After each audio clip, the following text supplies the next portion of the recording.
By 1978, the People's Republic of China stood at the edge of collapse. 2 decades of collectivized farming and rigid central planning had left the countryside hungry and the cities idle. Factories produced goods no one wanted, in quantities no market demanded.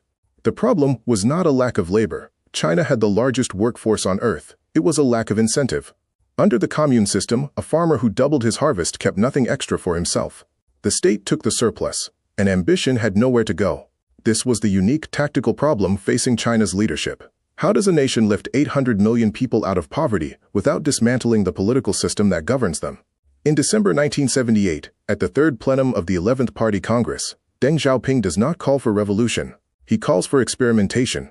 Cross the river by feeling for the stones, he says. A doctrine of caution, testing, and reversible steps. It is not ideology that will save China.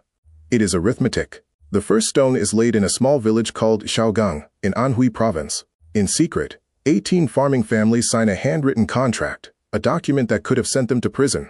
They agree to divide the commune's land among themselves. Each family will farm its own plot, meet a fixed quota for the state, and keep everything beyond it. This is the household responsibility system, the simple innovation at the heart of this story. It costs the government nothing to implement.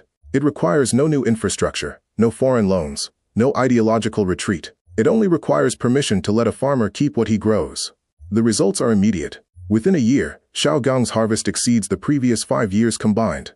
Beijing takes notice. What began as an act of quiet defiance becomes national policy. By 1983, nearly every commune in China has dissolved into family farms. But feeding the nation solves only half the problem. China's industry remains sealed off from the world, starved of capital, starved of technology. Deng's second stone is bolder. He designates 4 coastal fishing towns as special economic zones: Shenzhen, Zhuhai, Shantou, and Xiamen. Inside these zones, foreign companies may build factories, hire Chinese labor, and repatriate profits, freedoms unthinkable anywhere else in the socialist world. Outside the zones, the old system continues, untouched. The nation does not gamble everything on one throw. It tests the water in 4 small ports and watches what happens. Shenzhen in 1980 was a market town of 30,000 people, bordered by rice paddies and mudflats across the river from Hong Kong. There was no reason to build a global manufacturing engine here, except a signature on a state decree and a fence marking where different rules began. Within a decade, Shenzhen's population passes 1 million. Within 3 decades, it will be a city of over 10 million.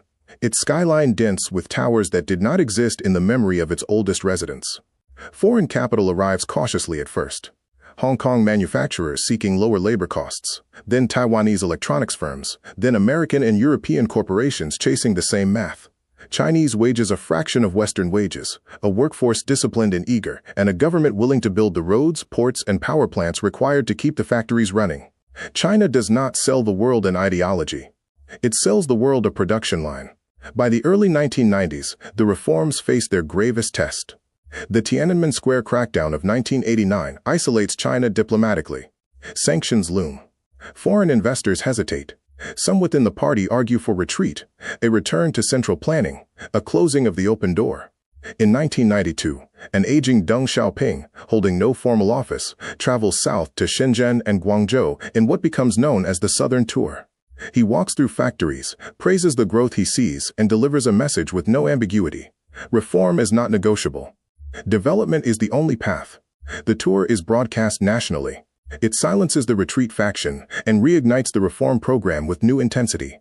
What follows is industrialization at a scale and speed the modern world had never recorded.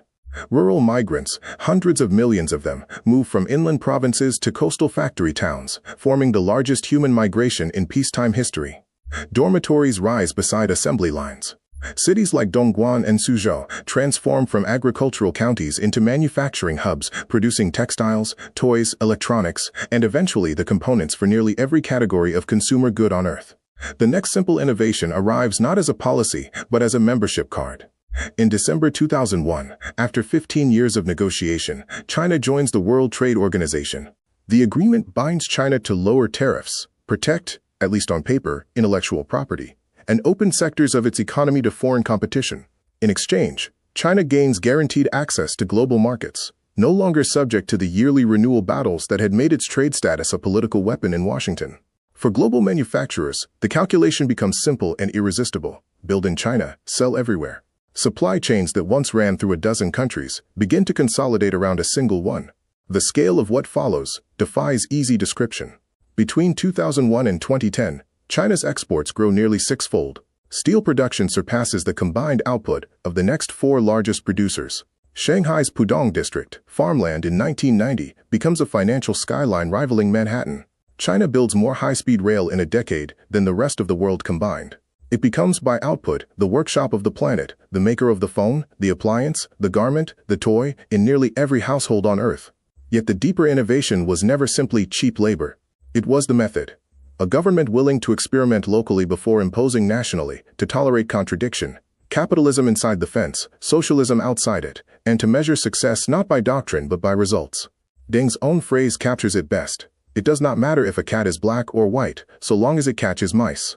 By the 2010s, China is no longer merely the world's factory.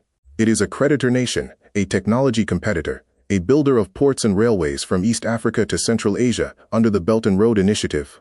The special economic zone experiment that began with 4 fishing towns has become the second largest economy on Earth, and in certain measures of manufacturing output and infrastructure investment, the largest. The unique tactical problem, how to unleash a market economy without surrendering political control, was never fully resolved. Debates over debt, inequality, and the limits of state capitalism continue into the present day.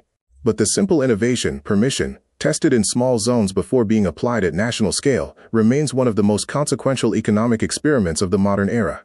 It began with 18 farmers, a secret contract, and a fence around a fishing town. It ended with a nation transformed.